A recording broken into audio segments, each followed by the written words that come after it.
Students, welcome to the Marathi class. विद्यार्थ्यांनो, आज आपण नवीन पाठ शिकणार आहोत. पाठाचं नाव, सगळ्यात आधी तुम्ही तुमची मराठीची टेक्स्टबुक आणि एक पेन्सिल काढा. टेक्स्टबुकमध्ये पेज नंबर 46, लेसन नंबर 25 मालतीची चतुराई ओपन करा.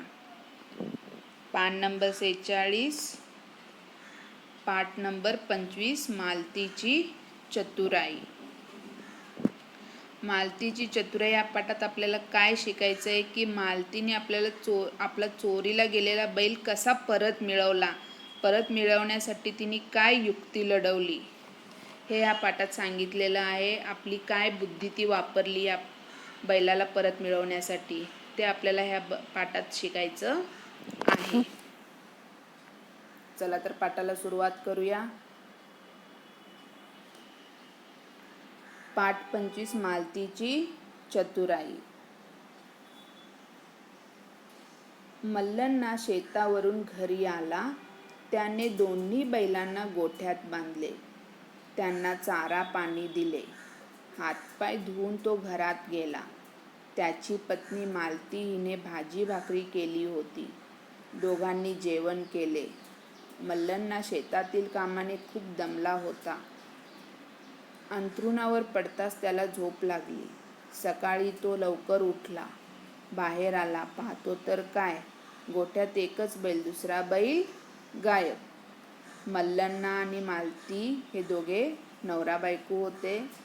तर मल्लण्णा शेतात काम करतो आणि परत घरी येतो. मल्लण्णा शेतात काम करून परत घरी येतो. येताना त्यांनी 2 बैल आणून गोठ्यात बांधलेले असते. बघा, अशा प्रकारे शेतावरून काम करून घरी आला. गोठ्यात 2 बैल बांधले. त्यांना चारा घातले, ग्रास घातला, पाणी पाजवला आणि स्वतः हातपाय धुवून घरात गेला. तर त्याची पत्नी मालती हिने भाजी भाकरी केली होती. भाजी भाकरी, पोळी भाजी केली होती. तर दोघांनी बसून जेवण केले. आणि मल्लण्णा शेतात काम करून खूप दमला होता, म्हणून जेवण झाल्यानंतर तो जसा अंथरुणावर पडतो, बेडवर पडतो, तसंच त्याला झोप लागते. आणि सकाळी तो लवकर उठतो आणि उठून जाऊन बाहेर बघतो तर काय, गोठ्यात 2 बैलच्या जागी एकच बैल असतो आणि दुसरा बैल गायब झालेला असतो. मल्लण्णा और मालती ये दोनों हस्बैंड वाइफ थे. मल्लण्णा खेत में काम करके वापस घर पे आता है. घर पे आते टाइम वो 2 बैल साथ में लेके आया हुआ रहता है. और आने के बाद दोनों बैलों को वो गोठे में बांधता है. गोठा मतलब काउशेड में बांधता है. उनको चारा पानी सब करता है और खुद हाथ पैर धो के घर के अंदर जाता है. और उसकी पत्नी भाजी और भाकरी बनाई हुई रहती है. तो दोनों बैठ के खाना खाते हैं. और खाना खाने के बाद वो काम करके बहुत थक जाता है. इसके लिए जैसे ही वो बेड पे लेटा हुआ रहता है, वहीं पे उसको नींद लग जाती है. और सुबह जल्दी उठ के जब वो बाहर जाता है, तभी गोठे में देखता है, काउशेड में देखता है, तो 2 बैलों के जगह पे उसको एक ही बैल दिखता है. दूसरा बैल गायब हुआ रहता है, मिस हुआ रहता है. गोठ्यात एकच बैल दिसतो त्याला. तेव्हा तो घाबरून मालतीला म्हणतो, मीनिंग्स लिहा. शेत म्हणजे फार्म, बैल म्हणजे बुल, गोठा म्हणजे काउशेड, पत्नी म्हणजे वाईफ, दमणे म्हणजे टायर्ड, झोप म्हणजे स्लीप, गायब म्हणजे मिसिंग.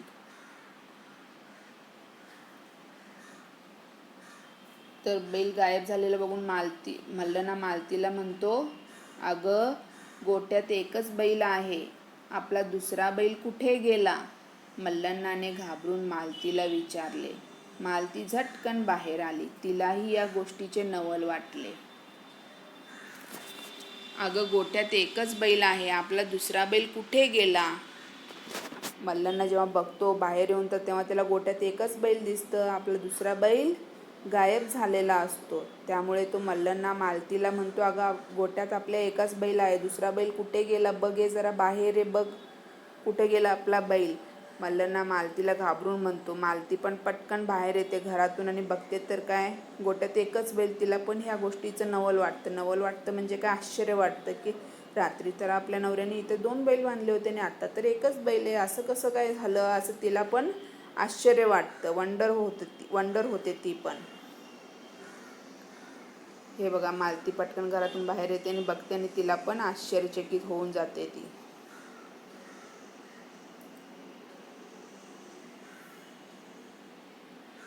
मल्लनाने आणि मालतीने गावात बैलाचा शोध सुरू केला. गावभर शोध घेतला पण बैल काही सापडेना. दोघेही खूप थकले. घरी आले. आता काय करावे? बैल कुठे गेला असेल? एकच बैल, शेती कशी करायची? मल्लना डोक्याला हात लावून बसला. मल्लना आणि मालतीला जेव्हा कळतं की आपल्या गोठ्यात एकच बैल आहे, दुसरा बैल कुठेतरी गेलाय, त्यामुळे ते दोघे काय करतात, पूर्ण गावात बैलाचा शोध घेत फिरतात. म्हणजे सर्च करत फिरतात की आपला बैल इथेच कुठेतरी गेलाय की बघू म्हणून पूर्ण गाव शोधतात, पण त्यांना बैल कुठेही सापडत नाही. त्याच्यामुळे मल्लना एकदम टेन्शनमध्ये येतो. आता एकच बैल, शेताची नांगरणी कशी करायची? नांगरणी म्हणजे आणि तो डोक्याला हात लावून बसतो. मल्लना और मालती को जब पता चलता है कि उनका दूसरा बैल गायब हुआ है, तब वो दोनों आखे गांव में ढूंढने लगते हैं अपना बैल किधर गया है करके. फिर भी उनको उनका बैल नहीं मिलता. आखा गांव वो लोग ढूंढ निकालते, फिर भी उनको बैल मिलता नहीं है. इसके लिए मल्लना टेंशन में आ जाता है. अभी हमारा एक ही बैल है, एक बैल के ऊपर खेती कैसे करेंगे, ऐसे सोच के वो सिर पे हाथ रख के बैठ जाता है. यहाँ पे देखिए बैठा है सिर पे हाथ रख के.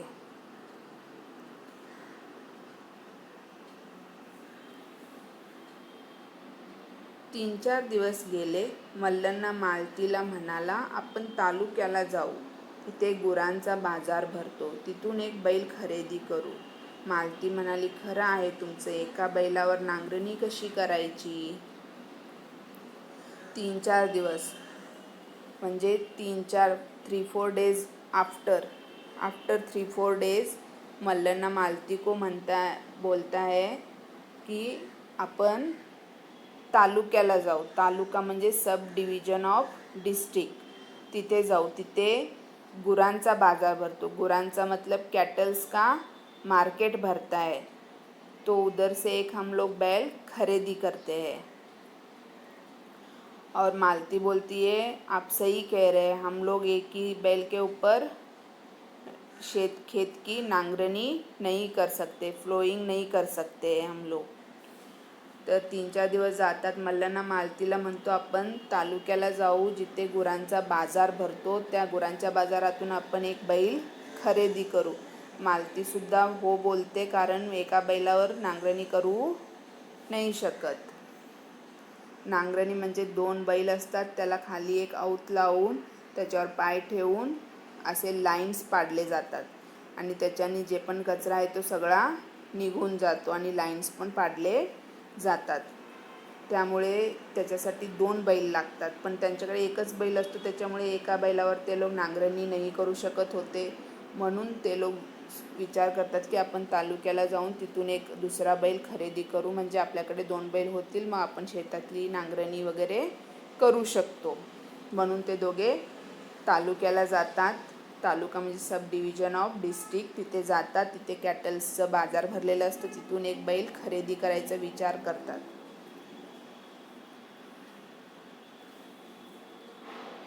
दोघे तालुक्याला आले. गुरांचा मोठा बाजार भरला होता. बाजारात जनावरांची खरेदी विक्री सुरू होती.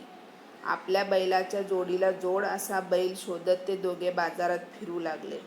तेवढ्यात मालतीला त्यांचा हरवलेला बैल दिसला. ते दोघे झटकन बैलाजवळ पोहोचले. दोघे तालुक्याला आले.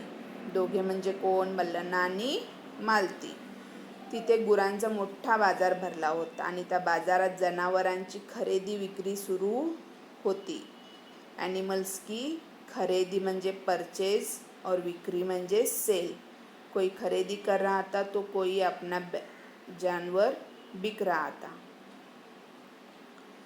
तर तालुक्याला येतात. तिथे गुरांचा मोठा बाजार भरलेला असतो. तिथे आपल्या जवळ जो बैल असतो, मालती आणि मल्लनाजवळ ऑलरेडी एक बैल असतोच, त्या बैलाच्या जोडीला जोड असा बैल म्हणजे तशाच प्रकारचा बैल ते लोक शोधत बाजारात फिरू लागतात.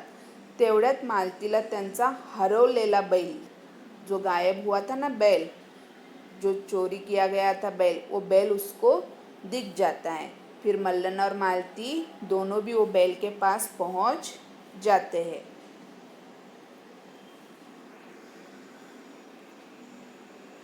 ये रहा गुरांचा मार्केट, जानवरों का मार्केट, जहाँ पे लोग खरीदी भी करते हैं और अपने पास का जानवर बिकते भी है। तो ऐसे बाज़ार में वो मल्लन और मालती आते हैं, अपने पास जो बैल रहता है वैसा ही बैल वो लोग ढूंढते हुए बाज़ार में घूमते रहते। तब तक मालती को उनका जो चोरी हुआ था बैल वो दिख जाता है। फिर मल्लन्ना और मालती दोनों साथ में मिलके वो बैल के पास पहुंच जाते हैं।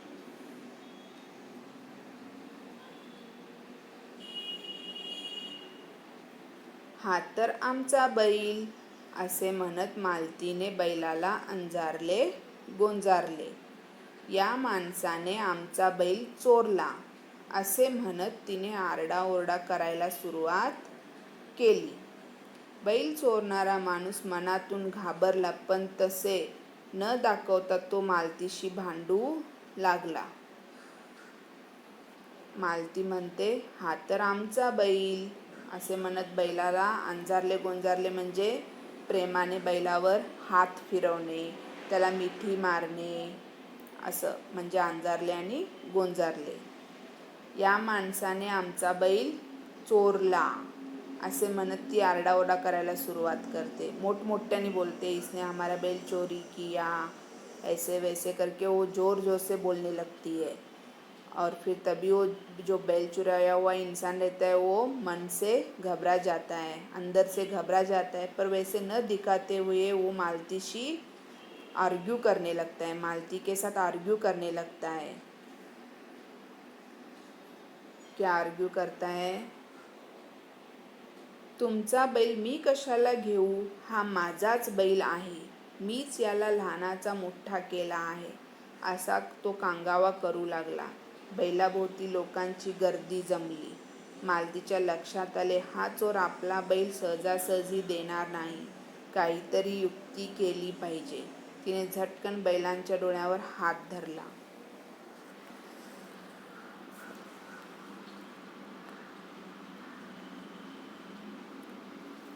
तर बैल चोरणारा माणूस न घाबरता मालतीशी आर्ग्यू करू लागतो. काय आर्ग्यू करतो की हा माझाच बैल आहे, मीच याला लहानाचा मोठा केला आहे, आणि हा बैल तुम्ही कसं बोलता की हा तुमचा आहे, असं तो मालतीशी आर्ग्यू करू लागतो.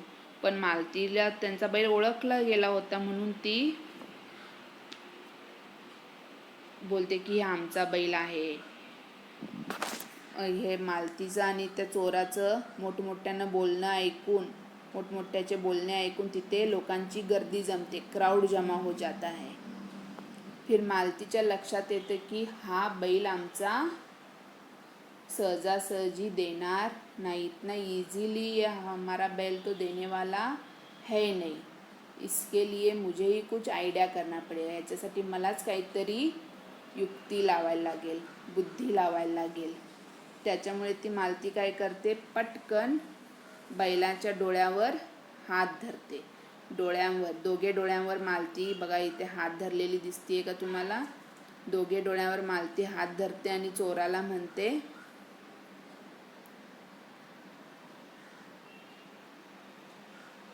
सांग बरं याचा कोणता डोळा अधू आहे, डावा की उजवा, मालतीने चोराला विचारले. चोर गोंधळला आणि म्हणाला, माझ्या बैलाचा डावा डोळा अधू आहे.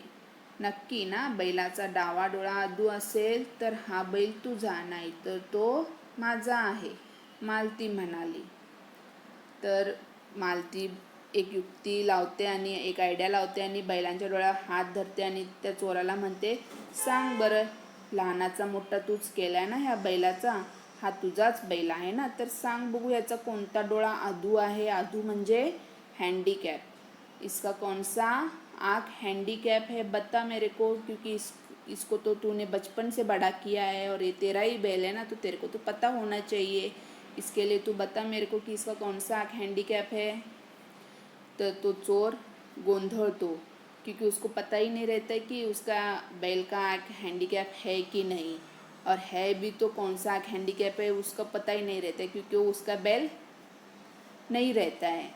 तो कंफ्यूज हो जाता है कि ये औरत ऐसे क्यों बोल रही है कि इसका हैंडीकैप है, कौन सा आँख हैंडीकैप है। तो कंफ्यूज हो जाता है और तुरंत बोल देता है कि मेरा बैल का लेफ्ट आँख हैंडीकॅप है। डावा म्हणजे लेफ्ट आँख हँडिकॅप है। मग मालती त्याला बोलते, नक्की ना? जर डावा डोळा अधू असेल तर हा बैल तुझा, नाहीतर तो माझा, असं मालती म्हणते त्याला। पक्का ना? नक्की ना? अगर डावा आँख हैंडीकैप है तो वो बैल तेरा, और नहीं रहेगा हैंडीकैप, उजवा आँख हैंडीकैप रहेगा तो वो मेरा, ऐसे मालती उसको बोलती है।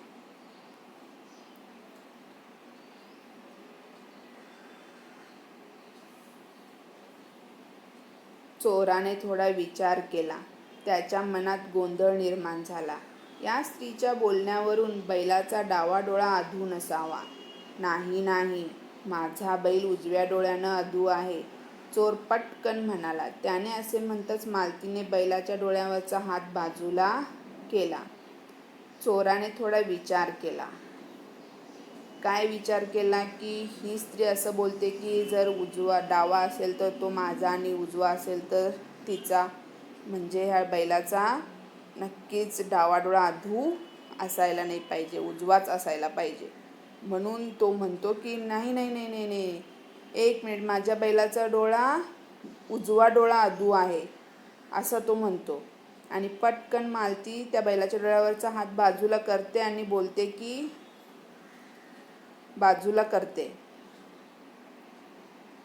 चोर थोड़ा विचार करता है कि ये जो औरत बोल रही है कि अगर लेफ्ट आँख अधू है, हैंडीकैप है तो वो मेरा, और अगर नहीं रहेगा, राइट हैंडीकैप रहेगा तो वो उसका। इसके लिए वो कंफ्यूज हो जाता है, बहुत कंफ्यूज हो जाता है, और वो बोलता है कि नहीं, मेरा बैल का राइट आँख ही हैंडीकैप है। ऐसे बोलते ही मालती वो बैल के आँखों के ऊपर जो हाथ रखा था वो निकाल देती है और बोलती है कि अरे चोरा, या बैलाचे दोन्ही डोळे चांगले आहेत। असे मालतीने म्हटल्याबरोबर चोराची भंबेरी उडाली। लोकांसमोर चोराची लबाडी उघडकीस आली। सगळ्यांनी मालतीच्या चतुराईचे कौतुक केले आणि चोराला पोलिसांच्या ताब्यात दिले। मालती आणि मल्लन्ना आपल्या बैलाला घेऊन आनंदाने घरी आले। मालती आणि मल्लन्ना दुसरा बैल खरेदी करण्यासाठी जनावरांच्या बाजारात गेलेले असतात। तिथे त्यांना हरवलेला बैल दिसतो आणि ते लोक परत मिळवण्यासाठी काय युक्ती लढवतात हे आपल्याला या पाठात दाखवलेलं आहे। त्यामुळे मालतीने जे डोळ्यावर हात ठेवून चोराला विचारलं की याचा कोणता डोळा अधू आहे, तेव्हा चोर कन्फ्यूज होऊन कधी डावा बोलतो तर कधी उजवा बोलतो। त्याच्यामुळे मालती पटकन त्या बैलांच्या डोळ्यावरचा हात बाजूला करते आणि बोलते की अरे चोरा, ह्या बैलाचे दोघे डोळे पण चांगले आहेत, एकदम शाबूत आहेत, आणि तू तर बोलतो कधी डावा बोलतो तर कधी उजवा बोलतो। त्याच्यामुळे चोराची भंबेरी उडाली। म्हणजे काय? भंबेरी उडाली म्हणजे फजिती झाली त्याची, आणि त्याची लबाडी म्हणजे फ्रॉडनेस, उसने जो फ्रॉड का काम किया था, चोरी का काम किया था, वो सबके सामने आ गया। और सगळे जन तिथे जे क्राउड जमा हो गए थे वो सब लोग मालती के चतुराई म्हणजे क्लेवरनेस, उसके क्लेवरनेस का अप्रिशिएट करते हुए वो चोर को पुलिस के हाथ में दे देते हैं। और मालती और मल्लन्ना अपने बैल को लेके हैप्पीली घर पे लौट जाते हैं। तर विद्यार्थ्यांनो, तुम्हाला पाठ समजला असेल अशी आशा करते।